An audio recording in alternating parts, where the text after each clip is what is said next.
పాకిస్తాన్ నుంచి వెళ్ళి క్రికెట్ జట్టు అంతర్జాతీయ స్థాయిలో క్రికెట్ ఆడే పరిస్థితులు అయితే లేవు. ఎందుకంటే వాళ్ళకు జీతాలు ఇచ్చే పరిస్థితులు కూడా పాకిస్తాన్ లేదు. అటువంటి చాలా దరిద్రమైన పరిస్థితులు ఇలా పాకిస్తాన్ అన్నది. కారణం ఏంటంటే ఆ దేశంలో వాళ్ళే ఉగ్రవాదుల్ని పెంచడం వల్లనే జరిగిన ఆర్థిక సంక్షోభం.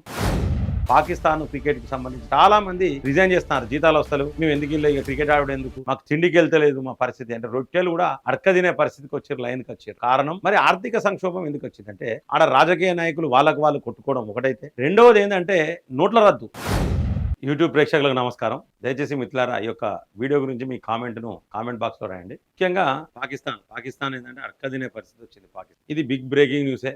కారణం మనమే, భారతదేశమే కారణం. ముఖ్యంగా ఏంటంటే పాకిస్తాన్లో క్రికెట్, ఇక పాకిస్తాన్ నుంచి వెళ్ళి క్రికెట్ జట్టు అంతర్జాతీయ స్థాయిలో క్రికెట్ ఆడే పరిస్థితులు అయితే లేవు. ఎందుకంటే వాళ్ళకు జీతాలు ఇచ్చే పరిస్థితులు కూడా పాకిస్తాన్ లేదు. అటువంటి చాలా దరిద్రమైన పరిస్థితులు ఇలా పాకిస్తాన్ అన్నది. కారణం ఏంటంటే ఆ దేశంలో వాళ్ళే ఉగ్రవాదుల్ని పెంచడం వల్లనే జరిగిన ఆర్థిక సంక్షోభం. వాళ్ళకు వాళ్ళే కొట్టుకొని వస్తున్నారు. అక్కడ ఇమ్రాన్ ఖాన్ బ్యాచ్ని వీళ్ళ బ్యాచ్ కొట్టుకొని వస్తున్నారు. వాళ్ళ పరిస్థితి అధ్వానమైంది. ఇక బంగ్లాదేశ్ పరిస్థితి మీరు చూసినారు. సో ముందుగా మనం పాకిస్తాన్ గురించి మాట్లాడుకుంటే ఏంటంటే పాకిస్తాన్ క్రికెట్ కు సంబంధించి చాలా మంది రిజైన్ చేస్తున్నారు. జీతాలు వస్తలు, మేము ఎందుకు ఇక క్రికెట్ ఆడడం ఎందుకు, మాకు తిండికి వెళ్తలేదు మా పరిస్థితి అంటే రొట్టెలు కూడా అడక తినే పరిస్థితికి వచ్చారు, లైన్కి వచ్చారు. కారణం ఉగ్రవాదం. ముఖ్యంగా మరి ఆర్థిక సంక్షోభం ఎందుకు వచ్చిందంటే ఆడ రాజకీయ నాయకులు వాళ్ళకు వాళ్ళు కొట్టుకోవడం ఒకటైతే, రెండవది ఏంటంటే నోట్ల రద్దు. భారతదేశంలో జరిగిన నోట్ల రద్దుతోని పాకిస్తాన్ ఇలా అడకదింటాంది. కారణం ఏంటంటే టెర్రరిస్టులు ఉగ్రవాదుల దగ్గర మన దగ్గర ఉన్న 2000 రూపాయల నోట్లు చాలా ఉండే. సో అవన్నీ కూడా చెల్లాయి ఇప్పుడు. కాబట్టి వాళ్ళు అడకదినే పరిస్థితికి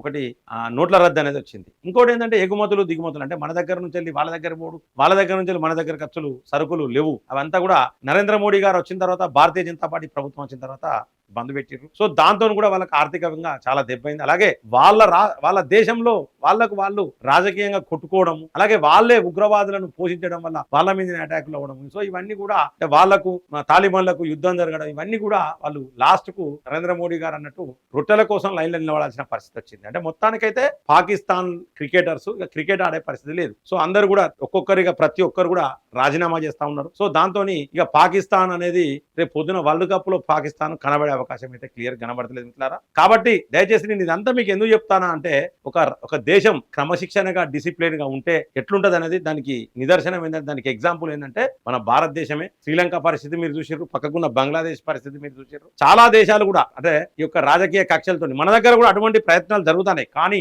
నరేంద్ర మోడీ గారు చాలా ఓపికతోని, క్రమశిక్షణతోని నరేంద్ర మోడీ గారు వాళ్ళని ఎదుర్కొంటా ఉన్నారు. దయచేసి నేను అందరికీ కూడా 2 చేతులు జోడించి నేను ప్రణామం చేసి, శిరస్సు వంచి ప్రణామం చేసి నేను రిక్వెస్ట్ చేస్తా ఉన్నా. ఈ రాజకీయ నాయకులు లబ్ధి కోసం ఏది పడితే అది కుక్క లెక్క వాగుతున్నారు కొంతమంది. సో వాటిని మీరు ఎవ్వరు కూడా పట్టించుకోవద్దు. మన నరేంద్ర మోడీ గారు, భారతీయ జనతా పార్టీ కేంద్రంలో ఉన్నంత కాలం మన భారతదేశం రక్షణగా ఉంటుందనే ప్రజలందరూ మరొకసారి ఓటేసి నరేంద్ర మోడీ గారిని మళ్ళీ ప్రదానం చేయడం జరిగింది. కాబట్టి ఇప్పుడు మన నినాదం గల్లీలో ఎవడున్నా ఢిల్లీలో మోడీ కాదు, గల్లీలో మోడే ఉండాలి, ఢిల్లీలో మోడే ఉండాలి అనేది నినాదం అనేది మనం ముందుకు తీసుకుపోవాలి. ఎందుకంటే స్థానిక సంస్థల ఎన్నికలు వస్తున్నాయి. లేకపోతే పాకిస్తాన్ లెక్క అవుతుంది మన పరిస్థితి. ఇట్లా జై హింద్, జై భారత్.